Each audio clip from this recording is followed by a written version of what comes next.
पाहिला। आज आपण पाहणार आहोत धर्मवीरगड। साक्षात छत्रपतींच्या रक्तानं पावन झालेला धर्मवीरगड।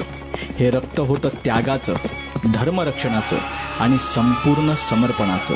स्वराज्य रक्षक धर्मवीर छत्रपती संभाजी महाराजांची हीच समर्पण गाथा आज आपण पाहू, ऐकू आणि जगण्याचा प्रयत्न करू। नमस्कार मंडळी, मी प्रथमेश राणे।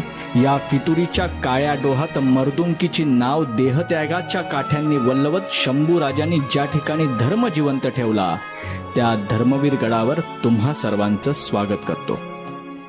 नमस्कार मंडळी, रोडविल राणे या यूट्यूब चॅनलवर तुमच्या सगळ्यांचं स्वागत आहे। माझ्या मागे तुम्हाला दिसतोय तो या भीमा नदीचा विस्तीर्ण पात्र, आणि आपण ज्या किल्ल्यावर आहोत त्या किल्ल्याचं नाव आहे धर्मवीरगड।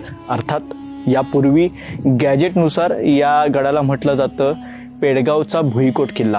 त्यानंतर औरंगजेबाचा दूध भाऊ बहादूर खान या गडावर होता आणि त्याने या गडाची डागडुजी केली आणि त्याला नाव दिलं बहादूरगड। आता हा तोच बहादूरगड इथे छत्रपती संभाजी महाराजांना जेव्हा संगमेश्वरच्या नावडी बंदराच्या इथे कैद करण्यात आलं, त्यानंतर अवघ्या 2 ते 3 दिवसामध्ये या बहादूरगडावर आणण्यात आलं। अर्थात छत्रपती संभाजी महाराजांना याच ठिकाणच्या शौर्य स्तंभाच्या इथे बांधण्यात आलं होतं।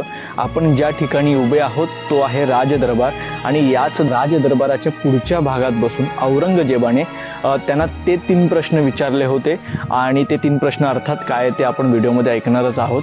आणि त्यानंतर त्यांच्यावर जे हाल अपेष्टा त्यांना सहन करावे लागल्या, त्यांच्यावर जे अत्याचार झाले ते त्याच शौर्य स्तंभाच्या जवळ झाले। आणि त्यानंतर ज्यावेळी आमच्या छत्रपती संभाजी महाराजांनी धर्मासाठी या किल्ल्यावर त्यांची क्रूरपणे हत्या करून त्यांच्या शरीराचे तुकडे नदीपात्रात फेकण्यात आले, तर त्याच धर्मासाठी मरण पत्करणाऱ्या छत्रपती संभाजी महाराजांच्या मृत्यूनंतर या गडाचं नाव झालं धर्मवीरगड। महाराजांना संगमेश्वरातून आणून या शौर्य स्तंभाच्या इथे बांधण्यात आलं। समोर होते कवी कलश, या दोघांनाही इथे उभं करण्यात आलं। ह्या ठिकाणी भरला होता दरबार। आपल्या मागच्या बाजूला जो दिसतोय तो हा साधारण सगळा हा राजदरबाराचा भाग आहे। या ठिकाणी कदाचित कुठेतरी औरंगजेब त्याच्या तख्तावर बसला असेल। त्याच्या डाव्या बाजूला आहे हमामखाना, आणि तो जो परिसर त्या बाजूला गेलेला आहे तो साधारण सगळा जो हा राजदरबाराचा भाग आहे, आणि त्या बाजूला कदाचित कुठेतरी औरंगजेब राहत असावा असा एक साधारण कयास मांडला जातो। कारण त्या ज्या सगळ्या वास्तू आहेत त्या जुन्या जरी असल्या तरी त्याला बाहेरच्या बाजूने चुन्याचा मुलामा देण्यात आलेला आहे। त्या सगळ्या तिथे गेल्यानंतर आपण पाहूया। तर महाराजांना साधारण अर्थात त्यावेळी औरंगजेब त्याने महाराजांची इतकी भीती खाल्ली होती की ते सुरक्षित अंतर किती होतं ते तुम्हाला अंदाज येईल की हे जवळपास 100 ते 150 फुटाचं अंतर होतं औरंगजेब आणि छत्रपती संभाजी महाराजांमध्ये। छत्रपती संभाजी महाराजांना समोर आणल्यानंतर तो औरंगजेब सुद्धा त्याची जी काही त्यांचा जो रीतिरिवाज होता तो विसरला, आणि तो तिथून त्या तख्तावरून खाली उतरून गुडघ्यावर त्याने बसून त्या अल्लाला त्याने दयेची भीक मागायला सुरुवात केली की या खुदा, या संभाजीला तुम्ही अखेर माझ्यासमोर आणलत। आणि हे सगळं घडत असताना सुद्धा छत्रपती संभाजी महाराजांनी कवी कलश त्याच ताठमानेनं आणि त्याच रोखानं त्या औरंगजेबाच्या नजरेत बघत होते आणि त्याला सांगत होते की तू मराठ्यांचा राजा जरी कैद केला असेल तरी असे कैक संभाजीराजे या महाराष्ट्राच्या मातीमध्ये जन्म घेतील, आणि तुझ्यासारख्या या नामर्द मुघल सल्तनतीला हा महाराष्ट्र काबीज करू देणार नाहीत। त्यानंतर तात्काळ औरंगजेबाचा वजीर असद खानाने संभाजी महाराजांना 3 प्रश्न विचारले। पहिलं म्हणजे आमच्या मुघल सल्तनतीमध्ये तुला कोण कोण फितूर होतं आमच्या बाजूने, त्याच्यानंतर तुझा सगळा खजिना तू कुठल्या गडावर लपवून ठेवलायस, आणि तिसरा सगळ्यात महत्त्वाचा प्रश्न होता किंवा ती आज्ञा होती किंवा ती धमकी बजा इशारा होता की तू इस्लाम धर्म स्वीकार, तुला आम्ही जीवनदान देऊ। मात्र हे सगळं होऊन सुद्धा छत्रपती संभाजी महाराजांनी बघा, शक्य असतं तर छत्रपती संभाजी महाराजांनी त्यांच्या फितुरांची नावं उघड करू शकले असते, पण आम्ही मराठी आहोत, आम्ही एकदा दिलेला शब्द आणि आम्ही एकदा दाखवलेला विश्वास कधीही खाली पडू देत नाही। छत्रपती संभाजी महाराजांनी ना इस्लाम धर्म स्वीकारला, संभाजी महाराजांना त्यांच्या बाजूने असलेल्या फितुरांची नावं उघड केली ना. संभाजी महाराजांनी स्वराज्याचा खजिना कुठे लपवलाय यापैकी महाराजांनी एकही माहिती दिली नाही. पण अशावेळी महाराजांचा तो स्वॅग, महाराजांचा तो स्वाभिमान तसाही जिवंत होता. त्याही त्या दुखण्यामध्ये, त्या सगळे जे काय हालापेष्टा सहन केल्या होत्या, तो जो काय तख्तकुलाहा बांधला होता, त्याही परिस्थितीत संभाजी महाराज त्या कवी कलशांना विचारतात, कवी कलश एखादी कविता होऊन जाऊ द्या. आणि कवी कलशही त्याच मैत्रीच्या जीवावर, राजन तुम हो सांचे खूप लढे हो तुम जंग, तब तूप तेज निहारके तखत तेजत औरंग. म्हणजे काय की हे राजे, तुम्ही काय लढाई लढलेला आहात, तुम्ही काय शौर्य गाजवलेला आहात की तुमचं तेज आणि तुमचा हा चेहरा, हा तुमचा स्वाभिमानी चेहरा बघून त्या आलमगीर औरंगजेबाला सुद्धा त्याचा तख्त खाली सोडून यावं असं वाटतंय. तुमच्या माहितीसाठी सांगतो की आलमगीर औरंगजेब जो होता, तर त्याने आयुष्यात फक्त 2दा तख्त सोडून तो खाली आलेला होता. तुम्हाला माहिती आहे, एक तर प्रसंग मी तुम्हाला सांगितला की जेव्हा साक्षात संभाजीराजे त्याच्या हाताला गावले, त्यांच्या हातात ते मिळाले, तेव्हा त्याला तो असुरी आनंद झाला होता की ज्या संभाजीराजांनी 8 ते 9 वर्ष हे स्वराज्य माझ्या टाचेखाली येऊच दिलं नाही आणि भविष्यात तर त्याचा मृत्यूही महाराष्ट्रातच झाला, तर त्यावेळी या औरंगजेबाने त्याचं तख्त सोडलं होतं. आणि त्यापूर्वी पहिल्यांदा जेव्हा औरंगजेबाने तख्त सोडलं होतं, ती घटना होती छत्रपती शिवाजी महाराजांचा मृत्यू. जेव्हा छत्रपती शिवाजी महाराजांचा मृत्यू झाला, तेव्हा त्याने तो तख्त सोडून खाली तो नमाजाला बसला आणि त्याने त्या देवाकडे प्रार्थना केला की हे खुदा, छत्रपती शिवाजी महाराज माझे शत्रू नक्कीच असतील, मात्र त्याच्यासारख्या नेकदिल जो बायका मुलं हातात लागली तरी त्यांना आई समान आणि पोरा समान मानून तो त्यांना सोडून देतो, तर अशा नेकदिल माणसासाठी तुझ्या स्वर्गाची दारं खुली करून ठेव. तर असे ते 2 प्रसंग होते. शौर्यस्तंभावर काय काय घडलं त्यानंतर मी तुम्हाला सांगितलं की औरंगजेबाने जेव्हा नकार दिला, संभाजी महाराजांनी धर्म बदलण्यास नकार दिला, औरंगजेब चिडला आणि त्याच्या मागच्या राजदरबाराच्या अगदी मागे त्याचा एक छोटा दरवाजा असतो, त्या दरवाजातून बाहेर पडून तो त्याच्या महालामध्ये गेला. आणि त्यानंतर त्याने तिथून सांगितलं की आत्ता संभाजी महाराजांवर आणि कवी कलशावर ते जे काही अमानुष अत्याचार आहेत त्याची सुरुवात करा. आणि त्या सुरुवातीनंतर पहिल्या 20 ते मी मगाशी म्हटलं 29 दिवस महाराज इकडे होते, तर त्या 29 दिवसामध्ये जीभ छाटणं असेल, त्यांची त्वचा सोलून काढणं असेल किंवा नखं काढणं असेल, डोळे फोडणं असेल, तर या सगळ्या अमानुष ज्या काही पद्धती आहेत त्या महाराजांवर करण्यात आल्या. आणि महाराजांवर करण्यापूर्वी त्या कवी कलशावर करण्यात आल्या. त्याच्या मागचा हेतू असा होता की कवी कलशाचं दुःख बघून किंवा त्याचं ते विवळणं आणि त्याचं ते दुःख पाहून कुठेतरी संभाजी महाराजांना पाझर फुटेल आणि संभाजी महाराज म्हणतील की ठीक आहे, मी तुला माझं हे स्वराज्य द्यायला तयार आहे. अर्थात तसं काही झालं नाही. कवी कलशही त्याच आवेशात होते आणि छत्रपती संभाजी महाराज सुद्धा त्याच आवेशात होते. 29 दिवस ते हे सगळं सहन करत राहिले.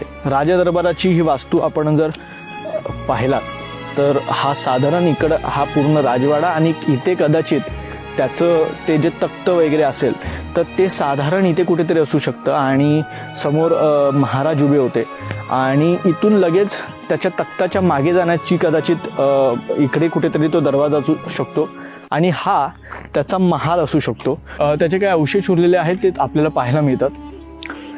हे मूळ दगडी बांधकाम आहे, लक्षात घ्या. आणि साक्षात त्यांचा आलमगीर इकडे राहणार आहे म्हटल्यावर त्याला हे बघा, हे चुन्याचा मुलामा देण्यात आलेला आहे आणि त्याला नक्षीकाम. आता हा जर तुम्ही दगडी बांधकाम पाहिलं तर हे अष्टकोनी आहे, मात्र त्याला ही जी काय म्हणतात, ही जी कलाकुसर आहे ही साधारण त्याला चुन्याची करण्यात आलेली आहे नंतर. आणि ह्या बघा, हे दगड ना अजिंक्यतारावर सुद्धा पाहिलेले होते. याचा अर्थ हे त्या काळातल्या बांधकामाचे असे दगड, ह्या ज्या छोट्या छोट्या विटा आहेत आणि हा मध्ये चुना आहे, तर हे त्या काळचं असू शकतं. तर हा साधारण हा सगळा राज दरबाराचा भाग आहे आणि त्याला मागे हा सी व्ह्यू त्या काळातला देण्यात आलेला आहे. जर इथे तुम्ही पाहिलात तर इकडे छोटंसं जेट्टी सुद्धा बांधण्यात आलेली आहे, जेणेकरून काही इमर्जन्सी असेल तर या बाजूने पळता यावं, कदाचित यासाठी असू शकतं.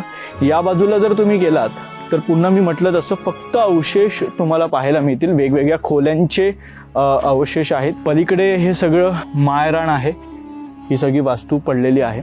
आत्ता आपण पुन्हा हमामखाना ज्या ठिकाणी आहे त्या हमामखान्याच्या ठिकाणी जाऊ. हमामखाना काय तर त्या काळातलं पर्सनल वॉशरूम किंवा स्नानगृह, वैयक्तिक स्वतःचं खाजगी स्नानगृह म्हणजे हमामखाना. तर तोही बऱ्यापैकी चांगल्या अवस्थेत आहे.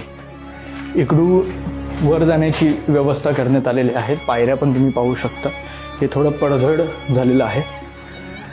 हा बघा, हा तुम्ही बाथटब वगैरे असं सगळं म्हणू शकता. याला सुद्धा मागून ओपन या सगळ्या काय म्हणतात जागा देण्यात आलेल्या आहेत. इथून तुम्ही आलात की हे का असे खड्डे आहेत मला माहीत नाही, पण इथे एक चांगल्या अवस्थेतला, त्यातल्या त्यात चांगल्या अवस्थेतला एक बाथटब तुम्हाला दिसून येईल.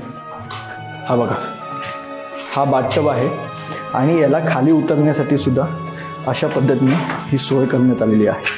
तर हा अशा पद्धतीने हा बाथटब, हे बघा आपण काय म्हणतो पाणी येण्यासाठी वगैरे किंवा अशा पद्धतीचं काही सिस्टीम ह्या ठिकाणी, हे बघा इथे एक हे आहे किंवा हा एक प्रकार आहे. तर त्या पद्धतीची त्या काळातली काही सिस्टीम ती असू शकते. आणि हे मागच्या बाजूला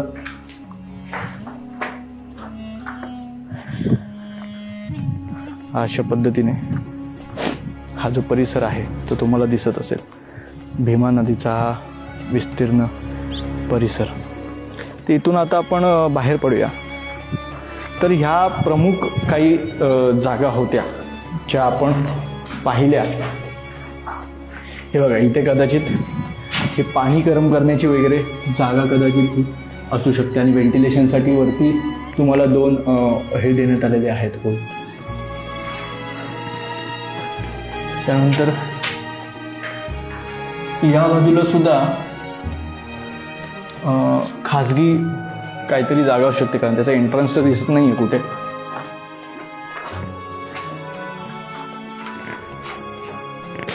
हे अशा पद्धतीने याचं बांधकाम करण्यात आलेलं आहे. सो इथून आपण बाहेर पडूया हमामखान्यातून. देवाच्या कृपेने म्हणजे आम्ही काय केलं की पाऊस सुरू थोडेसे थेंब थेंब पडत होते, तरी पण आम्ही म्हटलं शूट सुरू ठेवूया. आणि ऊन पडलेलं आहे, सूर्यनारायणाचं दर्शन झालेलं आहे. सो आज दैव आणि छत्रपती संभाजी महाराजांचं ते बलिदान कदाचित आपल्या सोबत असेल, त्यामुळे या सगळ्या गोष्टी आता एकदा छान त्यावर उजेड पडलेला आहे. हमामखाना, त्यानंतर हा राजदरबाराचा सगळा परिसर हा पाहून झालेला आहे. मगाशी आपण गडसुद्धा पाहिला. खानानं नाव ठेवलं म्हणून हा बहादूरगड काही होत नसतो. त्याच्यासाठी तुम्हाला धर्मवीरांसारखं योगदान द्यावं लागतं आणि आयुष्यभर या गडाचं नाव धर्मवीरगड कसं राहील, कारण पुढील कित्येक पिढ्या या गडाला धर्मवीरगड म्हणून म्हणतील. आपणही पुढच्या कालावधीमध्ये बहादूरगड हे नावच आपल्या डिक्शनरीतून काढून टाकलं पाहिजे. त्यासाठी छत्रपती संभाजी महाराजांसारखं योगदान तुमचं नाव अनेक वर्ष अमर ठेवतं. या प्रवासाला सुरुवात करण्यापूर्वी एकदा धर्मवीरगड पूर्ण पाहून घेऊया. मुख्य प्रवेशद्वारातून प्रवेश करताना चपटनाथ मारुतीचं दर्शन घेऊन तुम्ही किल्ल्यात प्रवेश करता. उजवीकडे तुम्हाला भैरवनाथाचं मंदिर लागतं. या मंदिराच्या प्रांगणात तुम्ही तुमची गाडी पार्क करून इथून समोर तुम्हाला गडदर्शनाचा फलक दिसून येईल. तिथून उजवीकडे चालत पुढे आलात की पहिलं रामेश्वर मंदिर लागेल. डोळ्यांचं पार न फिटावं अशा मंदिरांपैकी हे एक मंदिर. तिथून काही अंतर पुढे चाललात की दारुगोळा कोठार लागतो. तिथूनच पुढे मल्लिकार्जुन मंदिर लागतं. मंदिराचा हा नजारा पाहत तुमची 10 मिनिटं हमखास खर्ची पडतात. इथून बाहेर पडून मुख्य रस्त्यावरून पुन्हा सरळ चालत गेलं की बालेश्वर मंदिर दिसू लागतं. श्री शंकरांची ही विविध रूपातील मंदिरं या धर्मवीर गडाची खासियत आहे. इथून थोडंच पुढे आहे पाताळेश्वर मंदिर. तिथून पुन्हा मागे येऊन लक्ष्मीनारायण मंदिर पाहून घ्यायचं. या गडावरील सर्वात नयनरम्य स्थापत्याचा अजोड नमुना म्हणून तुम्ही या मंदिराला 10 पैकी 20 गुण द्या. तिथून तुम्हाला हत्तीमोठ आणि हत्ती बारव लागेल. या सर्व वास्तू पाहिल्यात की तुम्ही येता बालेकिल्ल्याजवळ. इथे शौर्यस्तंभ, राजदरबार आणि भमामखाना पाहिला की त्याच वाटेनं तुम्ही जिथून सुरुवात केली त्या फलकाकडे पोहोचता. चला पुन्हा शौर्यस्तंभाकडे जाऊया. बालेकिल्ला परिसरात आतमध्ये आल्यानंतर शंभू राजांचं शौर्यस्तंभ आपल्याला इथे दिसतं. आता हा जो माझ्या मागे परिसर दिसतोय किंवा या बाजूला तुम्हाला ही सगळी सजावट जी दिसते तर ती मागील काही वर्षांची आहे. म्हणजे काही वर्षांपूर्वीचा जर फोटो पाहिलात, मी तुम्हाला हा फोटो स्क्रीनवर दाखवतो, तर ह्या ठिकाणी हे काय म्हणतात उघडं माळरान होतं, इथे काहीच नव्हतं. मात्र या शौर्यस्तंभाला एक आकार देण्याचं, त्याचं पावित्र्य राखण्याचं काम इकडची एक टीम आहे, टीम धर्मवीरगड. आणि त्या टीम धर्मवीरगडाचा एक शिलेदार आपल्यासोबत आहे, ज्याच्याकडे दररोज इथे येऊन ह्या शौर्यस्तंभाची पूजा करणं किंवा त्याची साफसफाई करणं, तर त्याची जबाबदारी त्या शिलेदाराकडे आहे. नाव आहे आदित्य गवईकर. आदित्य प्लीज. तर हे शौर्यस्तंभ आज तुम्हाला दिसते, त्याच्या आजूबाजूची जी सजावट दिसते ती टीम धर्मवीरगड त्यांचं हे देणं आहे. महाराजांप्रती त्यांची निष्ठा ते या कामाच्या माध्यमातून अर्पण करत आहेत. आदित्य, हे टीम धर्मवीरगड त्याची स्थापना कधी झाली किंवा तुम्ही नेमकं काय काम करता? टीम धर्मवीरगडची स्थापना 3 ते 4 वर्ष आधी झालेली. अच्छा. आपण काम म्हणजे स्वच्छता, झाडे लावणे, झाडे जगवणे, म्हणजे ही लय काळाची गरज आहे. कारण की झाडे म्हणजे काहीच झाडे नव्हते, तर रस्ता यायला नव्हता. बरोबर. आता ही केलेलं 2 ते 3 वर्ष झालं केलेलं आहे. बाकी म्हणजे रोज. बरं, आता ही पूजा अर्चा तू रोज येऊन करतोस, तर तू सध्या काय करतोयस? सध्या मी BA ला आहे. अच्छा. First year. हां. आणि मग रोजच्या रोज येऊन सगळं कॉलेज वगैरे सांभाळून करतोयस हे, तर त्यामागे काय भावना आहेत नेमक्या तुझ्या? भावना म्हणजे आपल्या त्यांच्यामुळे आपण येत. त्यांनी धर्म बदलला असता तर आपण नसतोच. आपण म्हणजे नमाज पडायला गेलो असतो, कुठे काही कबरी गेलो असतो चादर चढवलं, त्यामुळे त्यांच्यामुळं आपण, त्यामुळे मी. ओके. आणि मग मला मगाशी आपण चर्चा करत असताना अशी गोष्ट कळली की प्रत्येक दिवशी अनेक गावं तुम्हाला जोडलेली आहेत धर्मवीरगड टीमला, तर प्रत्येक गावाचा एक व्यक्ती रोज येत असतो. तर साधारण काय ते नेमकं काय आहे? म्हणजे त्यांच्यापर्यंत पण पोहोचावं, त्यांच्या घरोघरी पोहोचावं की आपण इथं येऊन काय केलं पाहिजे. बरोबर. आणि हे आपल्यासाठी काय आहे, महाराज म्हणजे काय आहे. म्हणजे त्यांच्या गावातले पण आपण तीच पोरं नाहीत, रोज त्यांची जोडी किंवा वेगवेगळी माणसं पाठवतो. म्हणजे प्रत्येक घरोघरी पोहोचलं पाहिजे की महाराज म्हणजे कोण, महाराजांनी आपल्यासाठी काय केलं. अच्छा. ह्यासाठी आपण प्रत्येक 52 गावं ह्या सगळ्या काय म्हणतात ह्या नियोजनासोबत जोडलेली आहेत. गडावरची अनेक संवर्धनाची कामं तुम्ही केलेली आहेत, तर त्याबद्दल थोडंसं सांग. म्हणजे प्रत्येक गाव, आता त्या गावात काम वाढवायचं काम करणार टीम धर्मवीरगडचं काम, आणि तिथनं मग आपण स्वच्छता करायला येतो. म्हणजे आता 12 विषय ह्या किल्ल्याला 12 विषय साफ करणे, म्हणजे प्रत्येक जणांना एक एक काम वाटून द्यायचं. 4 ते 5 गावांना एक एक काम वाटून द्यायचं, मग ते काम आपण करायचं. ओके. सो टीम धर्मवीरगडनेच हा जो सगळा राज दरबाराचा परिसर होता, तर ती सगळे झाकलेलं होतं मातीच्या ढिगाऱ्याखाली, आणि मग ते तुम्ही सगळं साफ केलं. टीम धर्मवीरगड आणि पुण्याची एक संस्था आहे, अच्छा, शिवदुर्ग संवर्धन पुणे. शिवदुर्ग संवर्धन पुणे आणि आपली टीम धर्मवीरगड, तर या दोघांच्या सहकार्याने ह्या सगळ्या गोष्टी. तर महाराष्ट्रामध्ये अनेक गड संवर्धन संस्था आहेत की ज्या आपापल्या परीने आपापल्या विभागातील गडकिल्ल्यांचं संवर्धन करण्याचा प्रयत्न करत आहेत. अनेकदा काय होतं की मी आता आदित्यसोबत थोडंसं चर्चा सुरू होत्या, तर त्यांना बरंच काही करायचं आहे गड संवर्धनाशी निगडीत, पण त्यासाठी लागणारा निधी हा थोडासा अपुरा पडत असतो त्या लोकांना. तर आपापल्या विभागामध्ये वेगवेगळ्या संस्था, अर्थात त्या रजिस्टर आहेत का हे पहा, आणि त्यांचं काम किती आहे ते प्रत्यक्ष जाऊन पहा. ज्यावेळी तुम्ही आर्थिक मदत करता, साहजिक आहे की प्रत्येकाला वाटत असतं की कष्टाने कमवलेला पैसा हा कुठे नेमका जातोय. पण टीम धर्मवीरगड असेल किंवा सह्याद्री प्रतिष्ठान असेल, रायगड परिवार असेल किंवा अशा असंख्य गड संवर्धन संबंधित संस्था असतील, तर त्यांचं काम फार महत्त्वाचं आहे. ते काम करतायत, त्यामुळे सरकारचं जे दुर्लक्ष होते ते किमान तरी झाकलं जात आहे असं आपल्याला म्हणता येईल.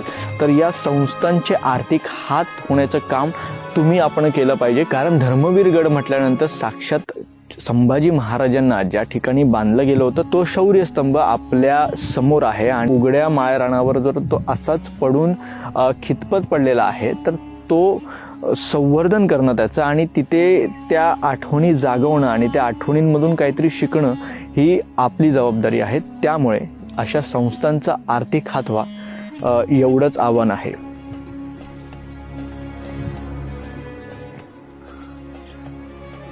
महाराजांना संगमेश्वरात गिरफ्तारी झाली. आपल्या हाती मराठ्यांचा राजा लागलाय याचं भान असलेला मुकरब खान अक्षरशः कुत्र्यासारखा पळत होता. चुकून जरी मराठ्यांच्या हाती सापडलो तर आहोत तिथेच आपल्या कबरी बांधल्या जातील हे त्याला माहीत होतं. अनेक जण म्हणतात की संभाजी राजांना सोडवण्याचा प्रयत्न नाही झाला का, तर झाला. मराठे अक्षरशः भुकेल्या सिंहासारखे मुकरब खानाचं सैन्य शोधत होते. त्यांच्या हिशेबात मुकरब पुन्हा कोल्हापूर जवळ करेल असा अंदाज होता. मात्र मुकरब खान भेडसगाव 32 शिराळा मार्गे मुघलांच्या मिरजच्या भुईकोटाकडे निघाला.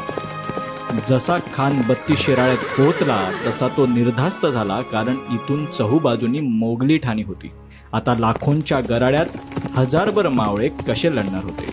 खानाने मिरज जवळ करेपर्यंत त्याची कोल्हापुरातली अर्धी फौज येऊन मिरजेत हजर होती. यावेळी औरंगजेब अकलूज येथे तळ ठोकून होता. त्याला गिरफ्तारीची माहिती पोहोचताच तो काही फार उतावीत झालेला दिसला नाही. त्याने शांतपणे शाही तळ पेडगावकडे बहादूरगडावर नेण्याचे आदेश दिले. इथे शंभूराजांना औरंग्यासमोर पेश करण्यासाठी उतावीळ झालेला मुकरब मिरजेतून अकलूजला लगोलगच निघाला होता. पण तोवर औरंगजेब पेडगावच्या दिशेने मार्गस्थ झाला होता.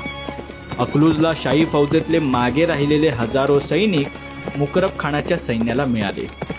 आता जवळपास 1,00,000-1.5 लाख सैन्याच्या गराड्यात मध्ये कुठेतरी लपवत राजांना नेलं जात होतं. या प्रवासात सैन्य विश्रांतीसाठी जिथे थांबेल तिथे तिथे महाराज आणि कलशांना मुद्दामून उन्हात ठेवण्याचा नालायकपणा हा इखलास खान करत होता. तिथे मुकरबचे सैन्य बहादूरगडावर पोहोचेपर्यंत औरंगजेबाने तख्त कुलाह म्हणजेच इराणी पद्धतीचे लाकडी खोडे पाठवले होते. काही मैलावरून या शाही कैद्यांची धिंड काढण्याचे ते आदेश होते. ऐकताना कानातून रक्त यावं इतकी खुंखार धिंड बहादूरगडावर पोहोचली. संभाजी राजांना एका स्तंभाला बांधण्यात आलं. समोर होता बुजदिल औरंगजेब. साधारण 29 दिवस महाराजांना याच धर्मवीर गडावर ठेवण्यात आलं होतं. तिथून पुढे त्यांना तुळापूर येथील त्रिवेणी संगमावर नेण्यात आलं. धर्मवीर गडाची ही सफर आज पूर्ण झालेली आहे. इथून आता आपण वडूबुद्रुकचा आपला प्रवास सुरू करतोय. वडूबुद्रुकला गेल्यानंतर त्या त्रिवेणी संगमावर छत्रपती संभाजी महाराजांचे ते शेवटचे दिवस आणि तो प्रवास तो कसा होता, त्यांचा मृत्यू आणि त्या मृत्यूनंतर नेमकं काय घडलं, तर ह्या सगळ्या गोष्टी आपण पाहणार आहोत. आजची ही छत्रपती संभाजी महाराजांची बलिदानाची दुसरी कहाणी तुम्हाला कशी वाटली ही जरूर सांगा. आणि तुम्हाला काही ॲडिशन्स असतील, तुम्हाला काही सूचना असतील, तुमचं कौतुक असेल तर ते कमेंट्समध्ये जरूर सांगा. व्हिडिओ आवडला असेल तर लाईक करा, शेअर करा, अधिकाधिक लोकांपर्यंत पोचवा. जय हिंद, जय महाराष्ट्र, जय धर्मवीरगड.